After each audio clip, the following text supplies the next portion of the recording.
Au corazon de PC, assujettissement d'un cœur en petits morceaux, routine encombrée d'incertitudes, soumise au mécanisme d'autocensure, guide-moi à dire, sans prendre le risque de périr, montre-moi comment dire sans se mettre dans les pétrins. Je vais commencer par la lecture d'un petit extrait de notre revue. Je vais vous donner les détails après. Ouvrez guillemets. Avez-vous subi plus de censure au cours de votre vie? Je n'ai jamais connu une aussi explicite. J'étais surprise par le silence et la mobilité que suscite. La censure institutionnelle ressemble à une violation. Quand ça t'arrive, on te dit « tiens bon et tais-toi ». Parler, c'est se mettre en danger, risquer que l'agression se reproduise. C'est pourquoi il est si important d'en parler. Il ne faut pas considérer la censure comme une exception, comme quelque chose d'extraordinaire qui se produit rarement, mais comme un processus de répression politique constante qui délimite ce que l'on peut dire, ce que peut être montré et indique qui peut parler et de quoi. C'était une entrevue à Paul B. Preciado. Ça s'appelle « La censure institutionnelle se ressemble en violation » était apparu le 3 juin 2019 dans le journal El País. C'était à propos d'une censure qu'elle ou lui, comme commissaire, avait subie au sujet de l'œuvre d'Inès Dujac. S'appelle Not Dressed for Conquering, dans le cadre de l'exposition La Bête et les souverains. Moi, je fais appel à Béatrice Preciado parce que c'est quand même un philosophe et commissaire qui m'accompagne dans ma démarche depuis un moment. Cette présentation que je vais faire, c'est un petit dialogue entre les réflexions que j'ai déjà fait dans le passé à partir de ces épisodes de censure que j'ai vécu 2 fois à la Maison de la Culture Villeray-Saint-Michel par extension à Montréal.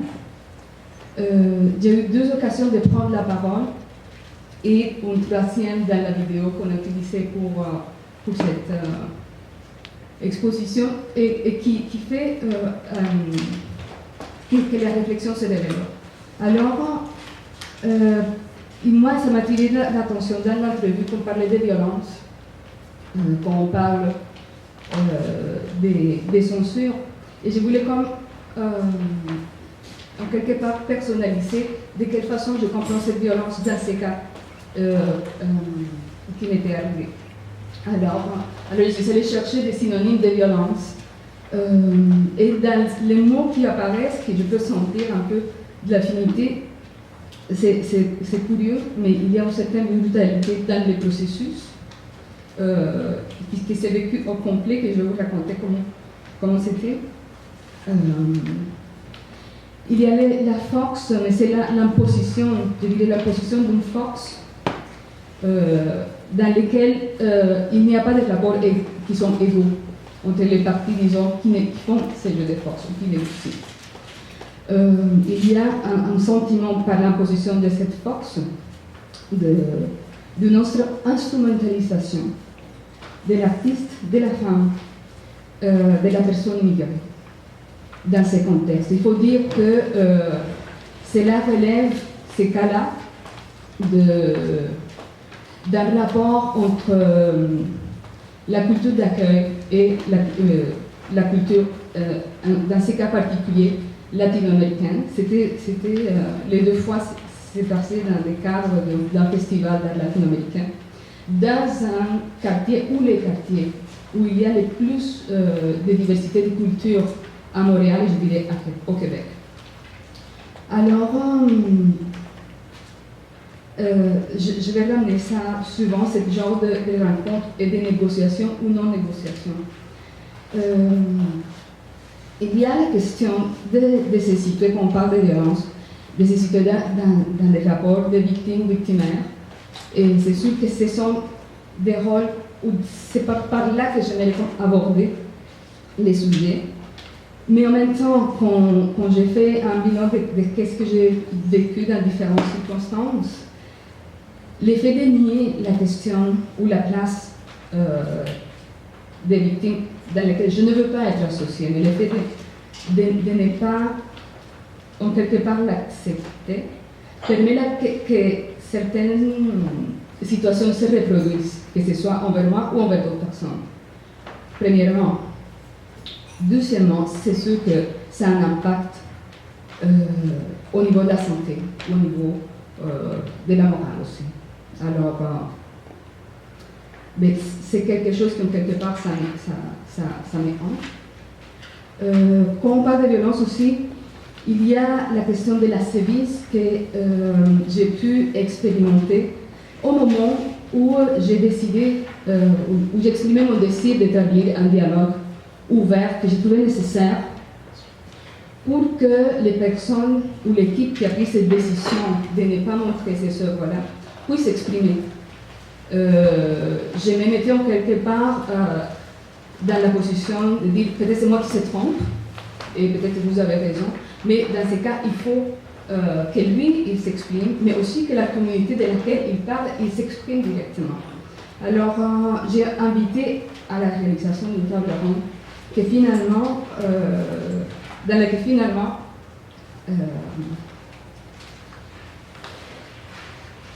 comment on dit, pour dire bien les choses, le contenu a été manipulé pour qu'on ne parle pas des choses. Et ça s'est reproduit. J'étais au courant au moment même de la table ronde, alors il n'y a pas eu de dialogue, il n'y a pas eu de rencontre. Il y a eu une farce. Et c'était collectif, parce que c'était, disons, plusieurs personnes qui se sont,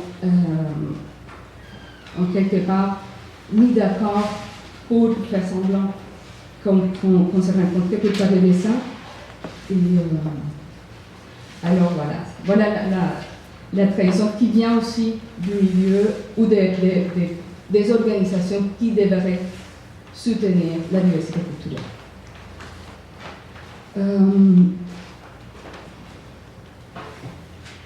Moi, j'avais appelé cette table ronde, le sujet c'était est-ce que la table ronde doit devenir un territoire de négociation?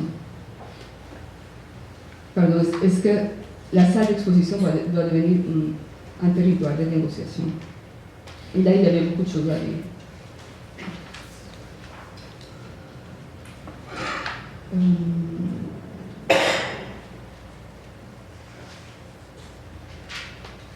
Suite à cette expérience qui a été très difficile à traverser et avec beaucoup de frustration et dans laquelle de nouveau j'ai retrouvé un peu sans outils pour continuer. Il y a eu une deuxième table ronde dans le cadre de l'exposition de Christian, qui est là, qu'on parlait tantôt. Et à ce moment, j'ai fait une série de suggestions pour qu'on puisse avancer un peu sur ça. Et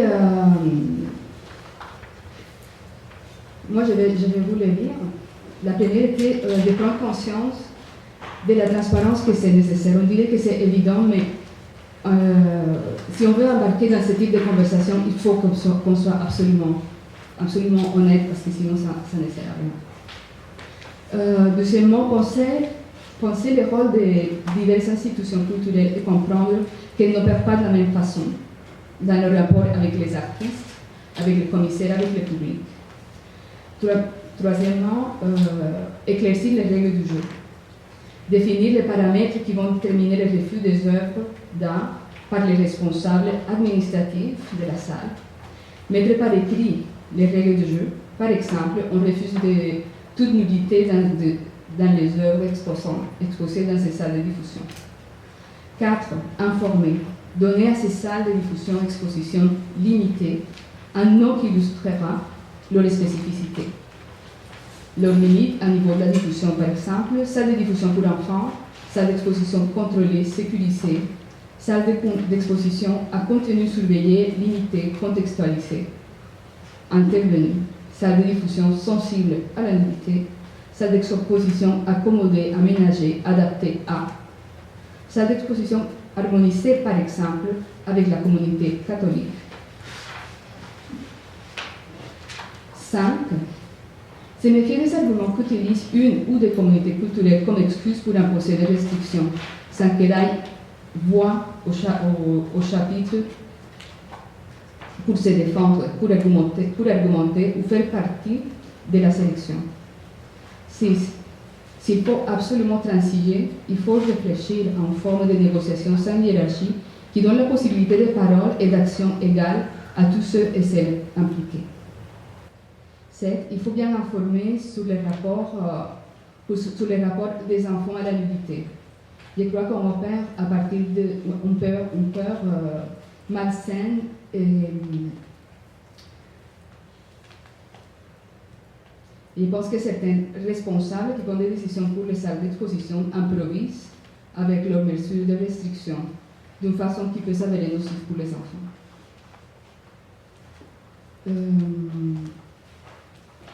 D'un autre côté, et j'ajouterai, il faut faire attention aux fausses pistes.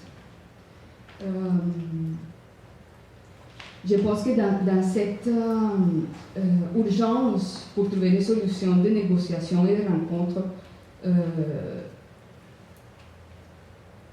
on peut se précipiter et oui, je dirais qu'on peut par exemple soutenir des projets ou des organismes que qu'est-ce qu'ils vont faire, c'est reproduire les oppressions ou renforcer les clichés ou donner une perspective folklorique, disons, des autres cultures. Et là, je me pose la question face à ces situations que j'ai vécues dans ces festivals, encadrés par un festival latino-américain, qu'est-ce qu'on s'attend qu'une femme artiste latino-américaine fasse comme art?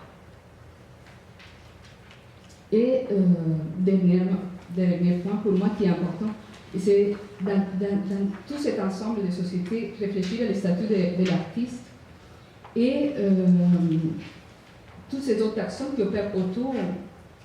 Je pense que les rapports, et ça j'avais déjà dit dans l'entrevue, dans la prière, moi je pense que j'ai déjà usé beaucoup de mots ces derniers jours autour de ça, mais penser que